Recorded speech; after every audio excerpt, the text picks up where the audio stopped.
Well, what is happening, people? It is your boy Brad here. Welcome on to the Big Brad channel, and I am back, and I'm better than ever. Well, I'm back. It's been a while since I last did a video, but I'm here now, and I am here. Well, I'm here, basically. But the reason why I'm making a video today is just to inform you guys that I will be back making videos again in the near future, all being well.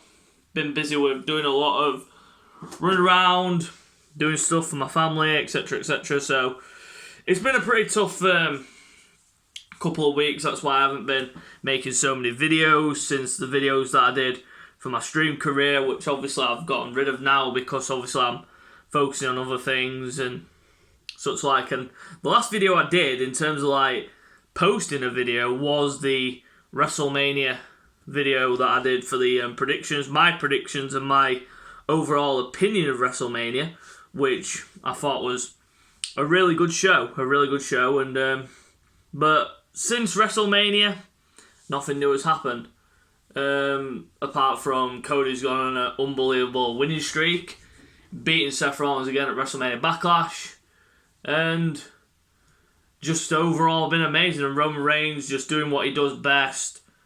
Come out, trash talk and everything like that.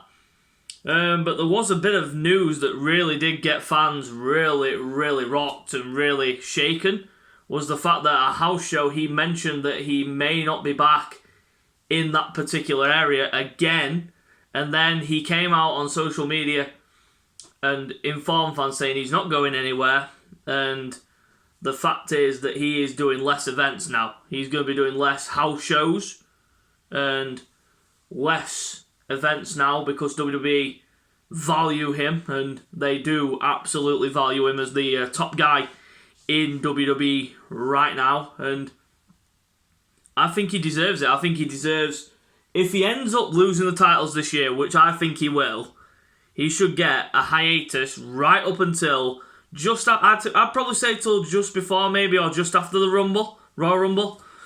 And then obviously if The Rock does come back to face Roman at WrestleMania 39, then by God, sign me up right now. Sign me up right now, because I am all in for Roman Reigns versus The Rock.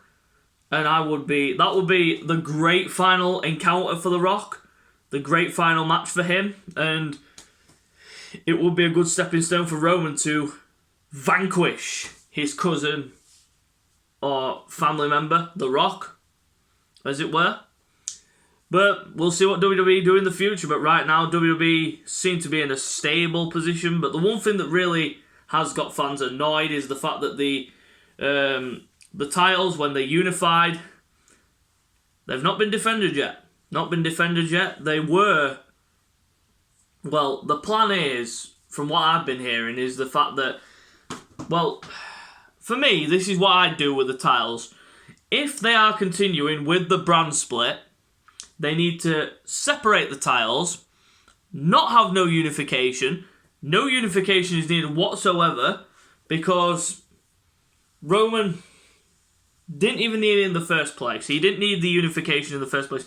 But the only reason why they announced it as a unification was to hype up the main event that people were not even interested in. No one was interested in seeing Roman Reigns versus Brock Lesnar for the 50 millionth time, but we got it, and the right person won. Definitely the right person won. But fans have got their opinions, and they say that Brock should have won. Not for me. And the way that people are slating Roman, saying that he's now going to become a part-time champion, nah. He's not going to become a part-time champion. He's just working less events. He's working less house shows. Brock Lesnar did that, and people hated him for it. But people cannot hate Roman right now because he's the best thing in WWE right now. But anyway, onwards and upwards from WWE, onto one of the main reasons why I'm here, and that is Arsenal Football Club. Now, I haven't made a preview and predicted lineup for a long time. I haven't done a reaction and player ratings video, but those will be back next season. For next season, I'm guaranteeing you, the videos will be back. Preview, predicted lineup, and the reaction and player ratings videos, they will be back. So keep a lookout for them for next season. And I'll be doing a lot of transfer rumour videos as well, all being well, for the summer transfer window. But right now, I just want to talk about Arsenal and the way we've been going this season. And I can tell you what, from the start that we had this season, I did not even predict we would be in a situation where we have Champions League football in the grasp of our hands. We could do what no one thought we could do, and that is beat Spurs in their own backyard, secure Champions League football for next season. And if we do, that will just cap off an absolutely incredible season. Now, I've had arguments with plenty of Arsenal fans saying that there's no progression, there's no solidarity in the team. Well, what on earth are you watching? What on earth are you watching, honestly? I mean, the thing is, the progression that this team has made is unbelievable. Look where we were at the beginning of the season. We were right there, right at the bottom of the table. Everyone was like, nah, we're not going to make Champions League football this season. Then we started to kick it up a notch, and we started to kick it into a higher gear, basically. And we made our own fate. And our fate is in our hands, because we have shown up, put a lot of teams to the sword. And I mean, there was a bit of a snag during a certain period where we lost to Brighton and Crystal Palace, and everyone thought, that's it, it's gone, it's finished, we're done. But we've risen back up. We defeated Chelsea, Manchester United in the same week. We defeated Chelsea and Manchester United. What does that show you? That shows the level of mentality that this team has. I mean, we're missing key players, but you can't blame anything on missing players. I mean, yeah, those players include Thomas Partey, Kieran Tierney. I mean, we are missing a key striker up front, but I've got to say, Eddie Nketiah, he stepped up to the mark, but is it enough to keep him at the club? Not for me. I mean, he's only just coming to his own. I mean, does he deserve a new contract? I would rather him go and get first team football, because we will target a striker in the summer, maybe two, because Lacazette could be on his way out as well. So that's a positional strength that we need to go into, which I will go into a bit later, what I think we need to strengthen in the summer. But right now, we are on a roll. We've won our last 4 games. We beat Chelsea, Manchester United, West Ham, and now we've just beaten Leeds 2-1. And I mean, I am absolutely ecstatic. If we can beat Spurs on Thursday, Champions League football is ours. And those shadow dwellers will be there forever. And we will have done something that they have never done. They've never come to our backyard and won a league. They have never come to our backyard and secured Champions League football. We will have done that. We won the league twice at White Hart Lane. And now we're on the verge of getting Champions League football at Tottenham's home ground. What more can I say? Apart from the fact that we, North London, will forever, ever be red. It will never be white. Never in a million years will Spurs ever get out of our shadow.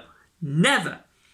And even though they have players like Harry Kane, Heung-min Son, they will never break out the shadow. Never in a million years.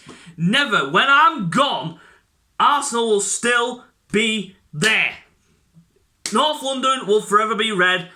Even after the day that I've gone. North London will be forever red. Also, a big shout out to DB10. Happy birthday to you. The Messiah, the great man, unbelievable player.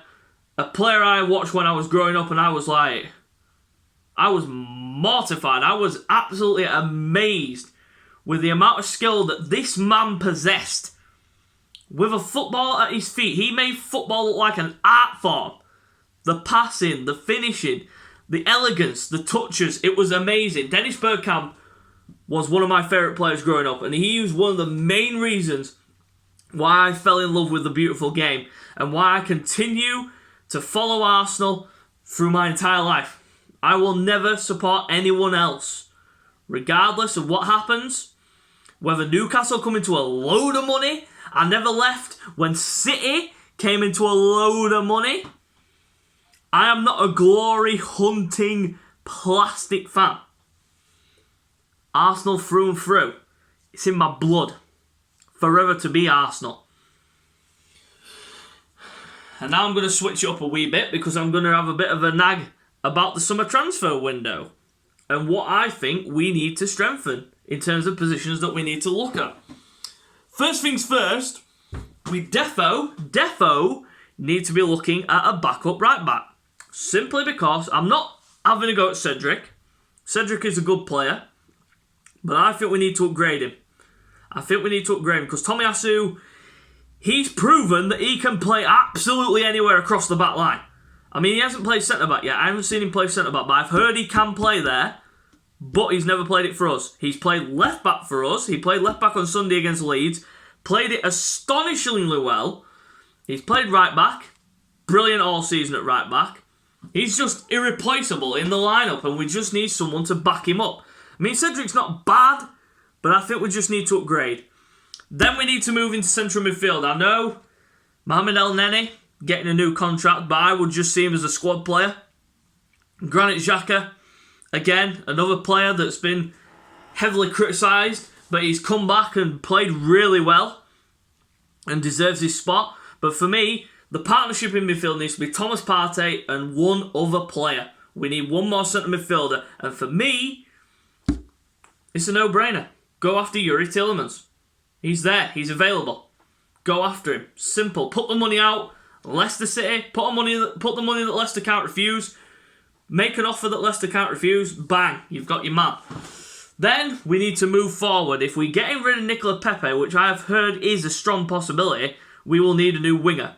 There are plenty of options who have been mentioned. Raheem Sterling, Serge Gnabry, Wilfried Zaha again. Moussa Diaby.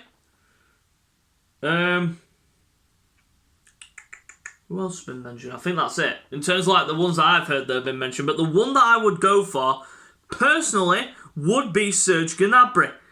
But if we can't get Serge Gnabry, then Raheem Sterling would be my option. Honestly. I know he's not the kind of player that he was at the Euros. He hasn't been this season anyway because Pep's hardly used him. But I think he'd be a quality fit for us, Raheem Sterling, if we don't pursue a deal for Serge Gnabry. And then, obviously, striking department. Big. That's the one. That's the one we need the most. Striker. Now, there's been plenty of names been mentioned, like Darwin Nunez, Gabriel Jesus, and plenty of other talented strikers as well. But the one that I would definitely go for is, of course, Gabriel Jesus, because simply enough, we're not going to get Darwin Nunez. We should have got Dusan Vlahovic in January, but unfortunately, he made the biggest mistake of his career. He's gone to Juventus, and he's hardly been used. There was one game where he was pulled off the pitch, and his team ended up losing the game. Proves that Dusan Vlahovic has made the biggest mistake of his life. He should have come to us, but he's gone to Juventus. He's suffering now, so let's just leave him there. But for me, Gabriel Jesus will be my number one choice for striker, simply because Darwin Nunez, we won't get him because of all the competition in there. The likes of Manchester United linked with him, Chelsea, everyone else. He's been a great player for Benfica, but I don't think we'll get him. Gabriel Jesus, number one target. And then we need a backup striker to be the number 2 if Nketiah does end up going, which looks like he is going to go. But it is what it is. We'll just have to wait and see what happens in the summer. But right now, if you do enjoy the video, you know what to do by now, guys. Hit the like button for me. Subscribe to the channel for more content. Until next time, we'll see you later.